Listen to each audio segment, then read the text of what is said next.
What's up, family? Gerald the Bossman here.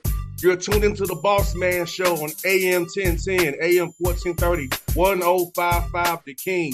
Check The King out at 105theking.com and the Bossman Show at bossmanshow.com. Hit me up on Instagram, The Bossman Show, Twitter at Bossman Show, and Facebook, Bossman Show. It's the Bossman on your radio. Listen to the Bossman Show with your host, JR, Saturdays at 9 a.m. right here on AM 1010, The King. What's up, good people?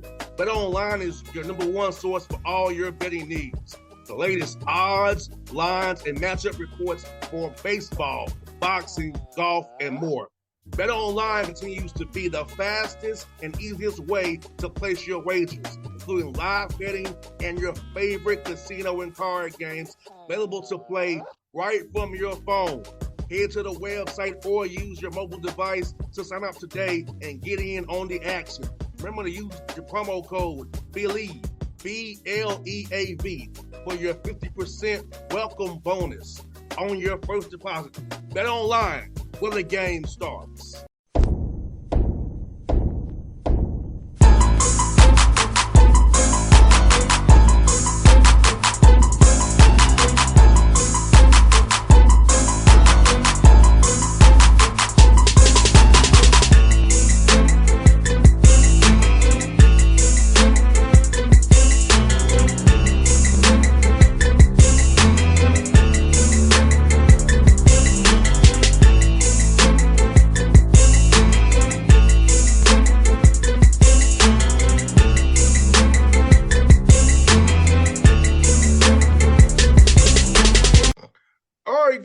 Back on the Bossman Show, we had new head coach at High Point Panthers. Huss will be here on the Bossman Show. Coach Huss, how things over there in High Point today, man?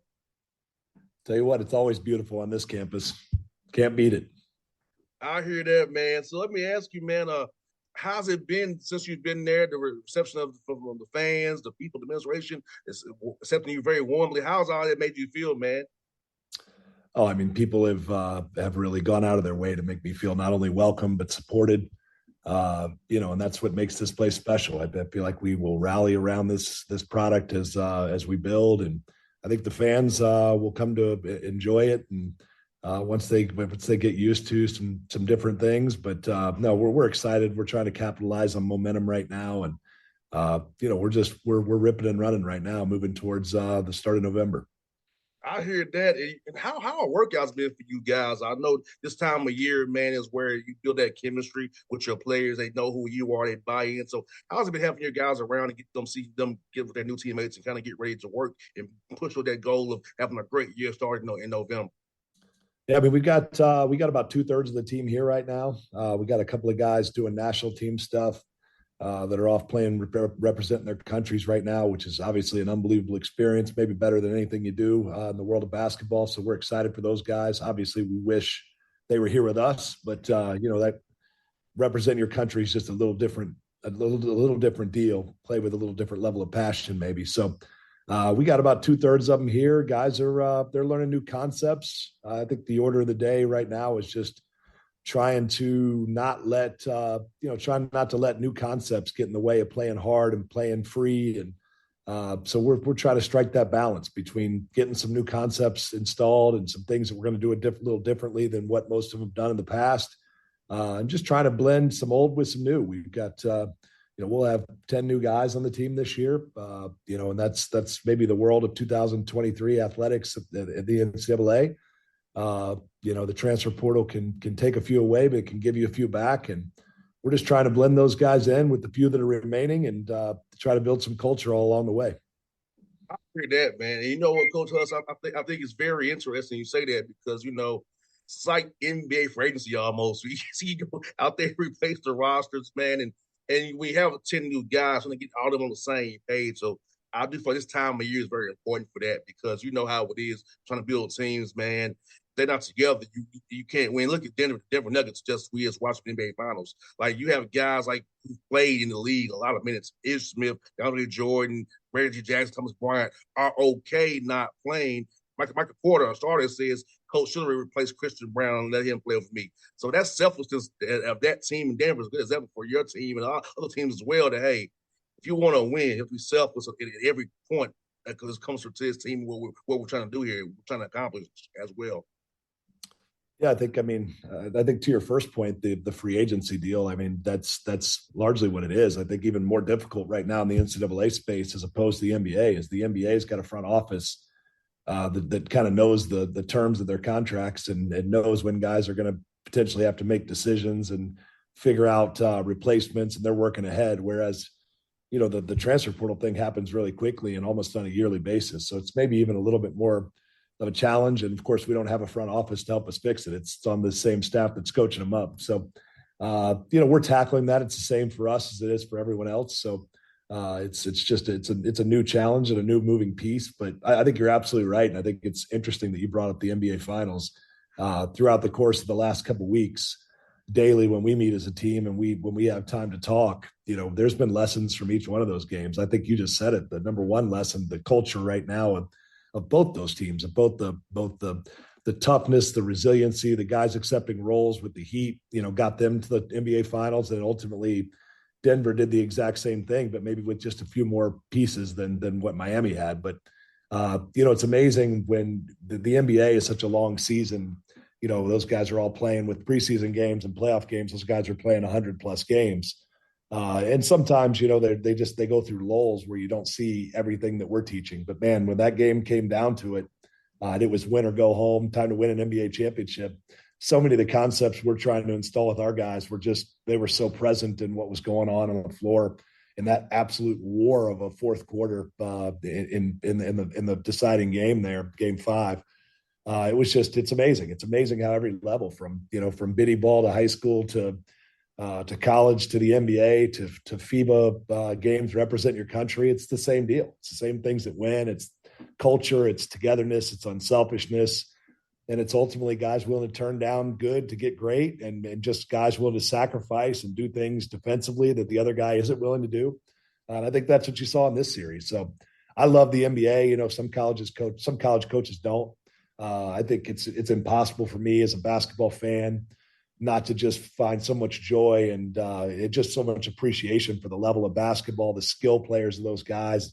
Then I think you just said it, guys like veteran guys like that just are broken down and are so excited to win that they forget all about salaries and endorsement deals and all the things that they have going in their lives and just, losing themselves in team. It's fun to watch at that high level, watch the same things win there. So we've really enjoyed it as a team, as a staff. It's the NBA is as good as it gets. And that's my main job is covering the Atlanta Hawks. You didn't quite know this, but that's my main job. My main job is covering the Hawks. So I can see the Hawks I see everybody in the league all the time. And for me, it's like being in this league 14 years, Coach Huss has been amazing. To see what I've learned over the years, what I picked up from these guys over the years, man, it's helped me as a radio host. I played ball myself, but I wasn't that good, but I did play. But given the ability level and see it the way I see it now, it's like it's a blessing to be able to do this.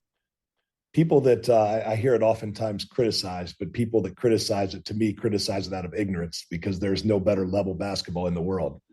And I think watching it on TV, it's one thing when you have the opportunity to watch it up close and personal from a couple of feet away. You truly get an appreciation for just how talented these guys are and just how smart they are on top of it. They don't make the wrong play. And it's the best basketball out there. So I agree with you. I love reading the scouts. I get before the games. I love reading the scouts and being shoot around the purposes because it's just I tell guys all the time.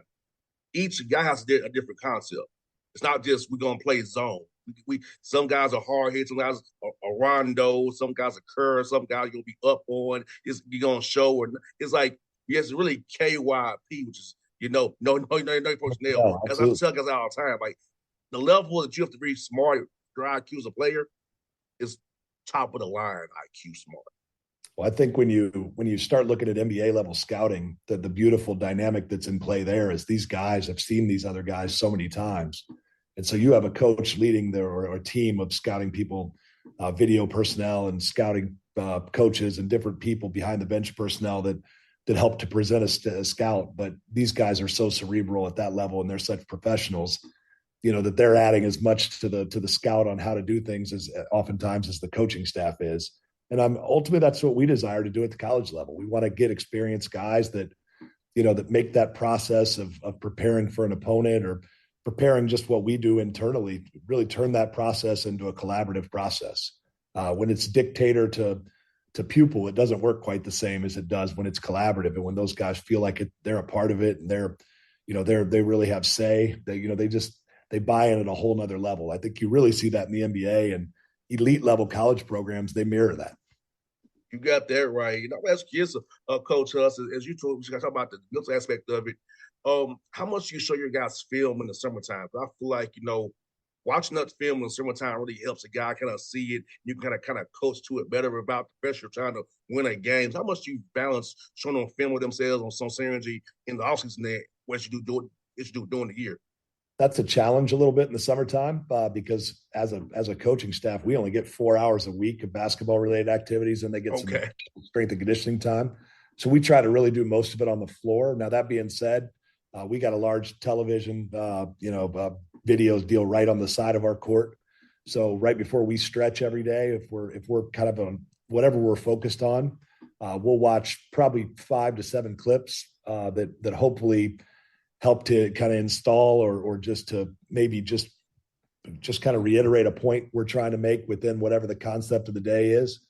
We will show them a few things. And then in addition to that, the video is sent out from our video guy to our players to watch individually, not only clips of themselves in what we're doing on the floor, but also, especially this time of year, just things that happen in these NBA games, concepts, because our guys love the NBA. All college players, they desire to play at the professional level. So anytime we can pull a lesson that comes from their guys that they really look up to and apply it to what we're doing at our level, then we take the opportunity to do that and send it to those guys. The beautiful thing about technology now and cloud technology in particular is we can upload it right to a server and they can hit it on their phones and wherever they're doing, whatever they're doing, in a couple of minutes, they can receive our point and, hopefully it starts some dialogue and makes them think a little bit. 100% about that. And you know what, Coach Huss, I really love that because, these concepts, these guys that you're trying to install, like the open game now is beautiful to see. Now, the only difference between you guys and the NBA is you all can actually really zone up for real. We can only zone up temporarily and get out of the lane, but it's really a true really get on the nail for real in college basketball and say, hey, you got to shoot over top of us. So, but I love how it is getting better coaching wise, games getting better and more free flowing because I think it's a beautiful game to watch. You can see more actions off the ball, more things going on, and they can get a nice basket off a back cut off all these actions. Because y'all defend at least the first 2 or 3 actions. The 4th or 5th one, you're gonna get some wide open if you stick with it and move the ball around and go through everything you have to go through. I'm with you. I mean, I think the NBA has really changed. If you look at EuroLeague basketball, like your high level European basketball and college basketball, people always described it to me like this, pick and roll at the collegiate level because of exactly what you said, because of the defensive rules or lack thereof. They're 5-man actions. You have to do something to hold that defense on the weak side. And for a long time, if you think back to the Stockton Malone pick and rolls in the 90s, it was all 2-man basketball and 3 guys just kind of spaced in the NBA. So it was really 2-man basketball as opposed to 5-man basketball in some of the other places. But it's really changed. You watch, I think you just said it. You watch the new age NBA and guys know that what they do well at such a high level. And you've got guys like there's a lot more 5-man pick and roll going on now. Guys making those 45 cuts while actions are going on and corner cuts and having off-ball action while there's a pick and roll on one side of the ball is becoming more and more common in the NBA than it is and than it was, 10, 15 years ago. But that's the beautiful thing about the NBA is, you can watch it and because of their rules, they have to be the level of preparation because they're ultimately deciding which side of that paint they want to go to. Are they loading towards the basketball? Or they stand hugged up on the other side, whereas we can always just kind of split the difference. Because of that, they really have to play numbers and really have to know. But I feel like the concepts always trickle down. Whatever's working in the NBA today is something that we're going to try here in the next 2 or 3 years. It trickles down to our game. Not every concept works that way, but so many of them, they start at that level and then they move down into our level. And I think the 5-man pick and roll stuff that they're doing now was just one that actually has kind of gone the other way. A lot of the off ball actions that people have been doing in college basketball and at the European level, they've trickled into the NBA, and I think it's made the game more exciting to watch. And guys that are great cutters have a place along with guys that are great spacers. And then guys that can do both, obviously, are the ones that win championships. Yes, that's what we saw that with Miami and Denver. Like the Hawks played the Celtics. They're easy. They're very easy to defend. They just run to a spot, and it's going to be Brown or Tatum with okay, it's your turn, my turn. It's nothing really going on too much with Boston's offense, and that's what allowed the Hawks to keep making the series. Also, I do feel like Joe made a slight error because he kind of adjusted if I didn't need to. They was playing 1 through 5 red, whatever they call it, red, and games 1-2 got blown out. But Trae Young feasts on drop coverage. Absolutely. He went to drop coverage about he didn't have to, and Trae went off. That's what got us to win the game 3. So it's like, I think he'll grow from that too. But I do feel like they don't move. They don't move. So the Hawks not got good defensively. That's just I'm being honest about it. And we was able to kind of keep them at bay because the last game of the series because it was going to be Brown, Tatum, your turn, my turn, no movement really, and that was just going to be. So, like you said, being able to watch this 14 years, Coach Huss, man, I'm just blessed. I love what I would do for a living because it's fun. I love the game of basketball. My dad was a coach, so kind of get to see what my dad would see, So it's like it's wonderful. That makes 2 of us. Neither one of us have a real job. Let's keep it real. Yeah, you got that right. I'm asking you about that, Coach Huss, man. My dad always tells his sister tells me to this day, you should have gotten the coaching. I said, no, I shouldn't have. I'm too competitive. I'll be cursing the kid out, and I shouldn't do that. I won't have a job. but what way do you want to get in coaching and want to impact young men's lives? Yeah, I mean, I think towards the end of my playing career, I'd been through a number of injuries, and I lost a little bit of passion for playing. Not so much the basketball, the competing, but just having gone through a number of knee problems. By the end of it, I was tired of being hurt, and so I think I mistake that probably for being tired of playing basketball. But I was just really tired of sitting in training rooms and on surgeons' tables. More than anything, I got out of it. I missed the competition. I missed the camaraderie. I missed the locker room. I just missed some of the BS you get just sitting around and having fun with the guys. And I was fortunate. I really believe this. That doors have been opened for me. God has opened doors for me a number of times in my life when I wasn't exactly sure what I was supposed to be doing. I was working a regular corporate job, and a few guys walked into my life and asked me to start training them, and then asked me from there to I started this deal as a part-time freshman coach at a public high school in Decatur, Illinois, at Eisenhower High School. And I think back to just how passionate those kids were. And I didn't know any better. I just come from playing Division I basketball and at a pretty high level. And I didn't know anything other way to do it other than coach those guys the same way I'd been coached. I didn't have any crash course in doing this deal.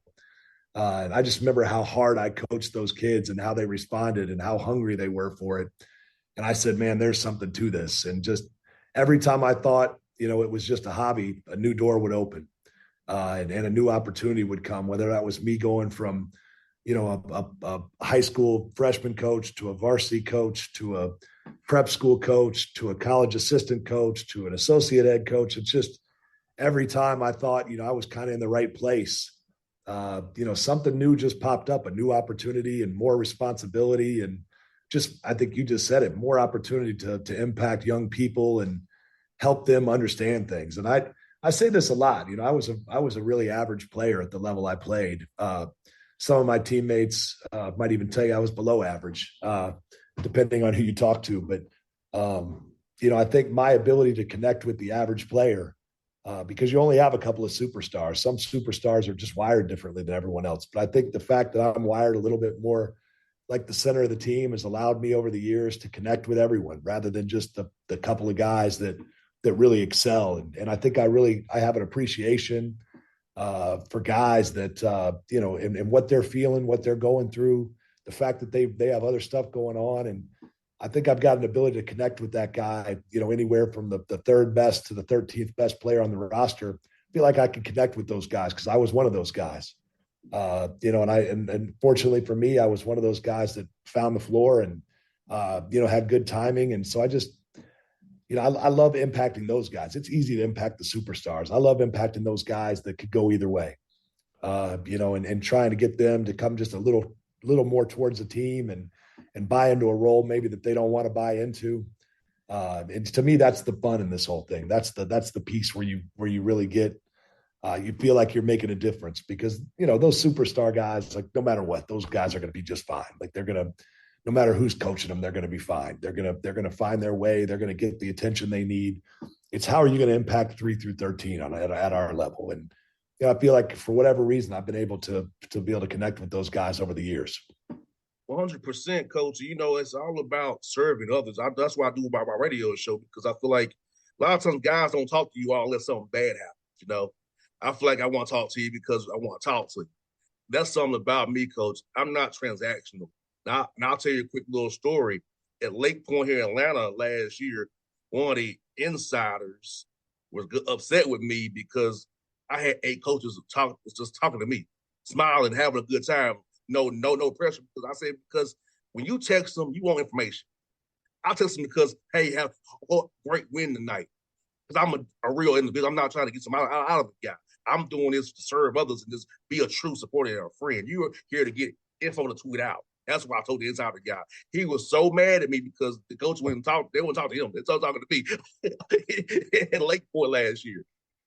I'm going to tell you, you lost me when you said Lake Point in Atlanta because I know I flew into Atlanta a couple of times. And Lake Point seemed like it was a long time away, a long ways away from Atlanta. Yeah, Emerson, way up the road. Way up the road. Yeah. No, I think you're 100% right, man. And I love the word you use, transactional. Like so much of our business is, and I think the people that really get this deal, no matter which side of it is that we're in this space, those of us that figure out ways to not make this transactional and make it relational, that's the long haul approach that seems to me that it works. It's certainly what I aim to be, and there's some times when you can't help but be a little bit transactional, but it's certainly my desire and our program's desire to step outside that space and not be in that transactional space because that's one that just it's short-term prosperity in that world. You got that right. And I want to say, like, with your location at High Point, man, you can get a lot of good players, man, because of your location. You're close to get the Carolinas, close to Georgia, Tennessee. You can get into Florida, Virginia. So would you be able to cast that wide net out of university, what it offers? I'll tell you, man, I feel like you're in a great spot to run that big side for you to get this thing running the right way, man. I feel like you're in a perfect spot to make big things happen. Yeah, High Point is, the transformation under Dr. Cobain here and that's happened in the last 20 years is truly remarkable.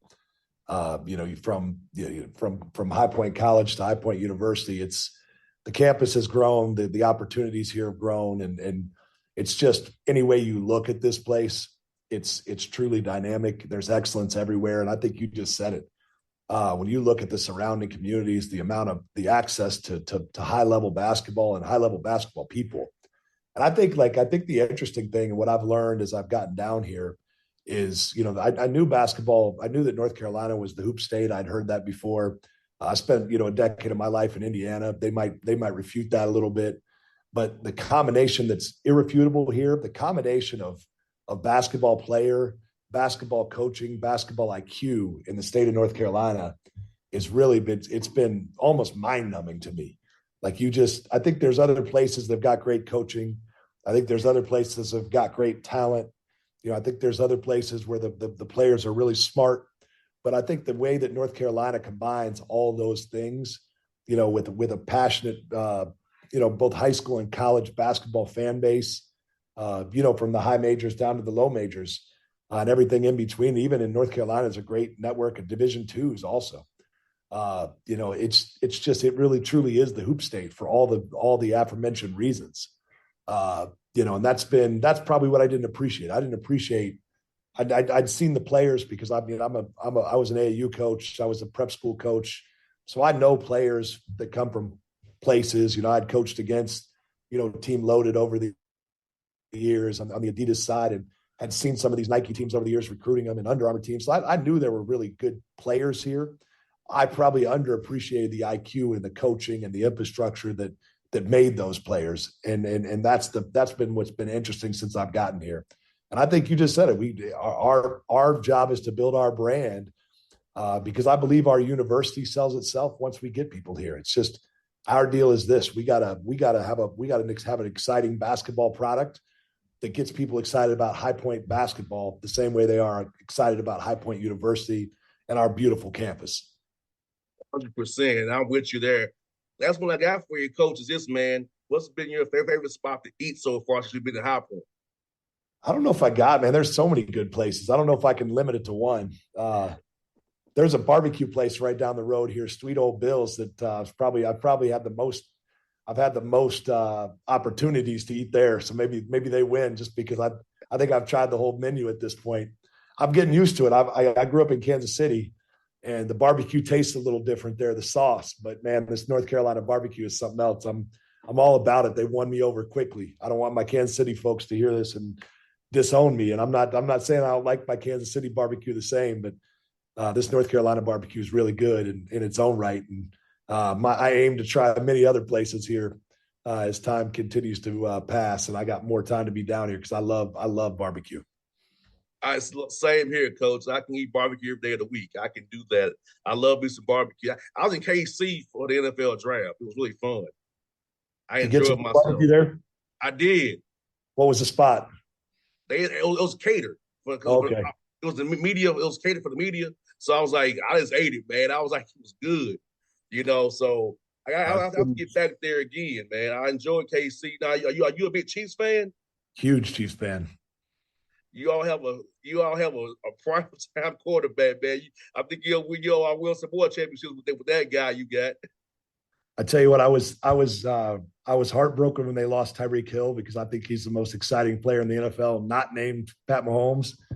But man, for him to regroup and did what he did last year with that group, and man, it's been fun watching, and just the whole deal, like the continuity, the two coordinators, Bieniemy and Spagnuolo, like the coaching, Andy Reid, that whole deal, it all complements obviously in my opinion, in a lot of people's opinion, Pat Mahomes he's dynamic. He might be the best to ever do it here before it's all said and done. I think you also signed DeAndre Hopkins, but I don't think they're interested in. I think you should sign Hopkins. I think you already don't have a number one receiver per se. I think he got some juice left. I think they should sign him too to go with what they have. I think they'll really be scarier. I don't know if you can be scarier, but I agree. Some kind of down the field guy that can make a few plays. Kadarius, I felt like he really I think he's going to be that guy. Maybe it's unfair to compare anybody to Tyreek Hill, but Tony, man, he's like that dude he's dynamic too. If he can be healthy, he might be that guy that they can throw it down the field to some and make some of those plays on those jet sweeps and all those types of things that Tyreek Hill did. But yeah, I love the Chiefs. I can go all day on the Chiefs. We could have a whole nother. You can make me a Chiefs insider. Yes, indeed. But Coach Huss, be your number offline here. But stay in contact with you. Hopefully, I'll see you Lake Point. I'll be there all 4 days in July. So hopefully, I'll see you down at Lake Point up there in Emerson, man. So it's good to cat with you, man, for the first time. We have to do this again real soon. I truly enjoyed our chat today, man. Appreciate it. Thanks, Coach. What's up, good people? Bet Online is your number one source for all your betting needs. The latest odds, lines, and matchup reports for baseball, boxing, golf, and more. Bet Online continues to be the fastest and easiest way to place your wagers, including live betting and your favorite casino and card games available to play right from your phone. Head to the website or use your mobile device to sign up today and get in on the action. Remember to use your promo code BELIEVE, BLEAV, for your 50% welcome bonus on your first deposit. Bet Online, where the game starts. What's up, family? Jared the Bossman here. You're tuned into the Bossman Show on AM 1010, AM 1430, 1055 The King. Check The King out at 105theking.com and the Bossman Show at bossmanshow.com. Hit me up on Instagram, The Bossman Show, Twitter at Bossman Show, and Facebook, Bossman Show. It's the Bossman. on your radio. Listen to the Bossman Show with your host, JR, Saturdays at 9 a.m. right here on AM 1010, The King.